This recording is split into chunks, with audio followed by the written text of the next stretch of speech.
Hey there, if you're in Carroll County, this is your July real estate market update. Wait around to the end and we'll tell you exactly who the big mover is in Carroll County. Hey there, it's Grant, Weston, and Jim Bim here. We're with Winning Edge Real Estate. And Grant, what's happening in Carroll County? Thanks for the intro, Dad, and that's a fantastic question. So right now in Carroll County, we're seeing active listings, which by the way, Carroll County is the lowest inventory in Maryland right now, at least in the areas that we serve. Nice. And we're seeing active listings actually increase from 205 homes all the way up to 268 homes. That's a 30.7% increase in homes huge. Available, which is actually the highest, increase in a long time. And pending sales right now have increased, thankfully, from 178 homes up to 213 properties. That's a 19.7% increase.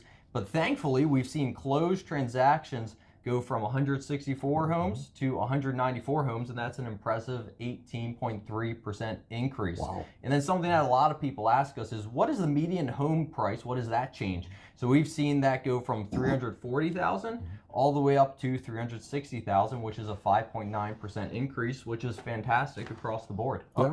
Absolutely. It sounds like for sellers, it's a great time in Carroll County, and buyers are finally starting to have more opportunities. Nice choices. So, Grant, who's our big winner for Carroll County this month? That's a great question, Weston. Everybody's been wondering, and that's a tie between Sykesville and Eldersburg. Nice. So, and they're so close together that a lot of those people are looking. Interchangeable. Same zip code. They're same zip code, looking in the same area. So if you're in those areas and those cities, could be a fantastic opportunity. And the nice thing is, if you're in Carroll County, you're already a winner, whether you're in Sykesville or Eldersburg. So if you want the winning edge, call Grant, Weston, or Jim Bim here at Winning Edge Real Estate, and we'll help you get your home sold today.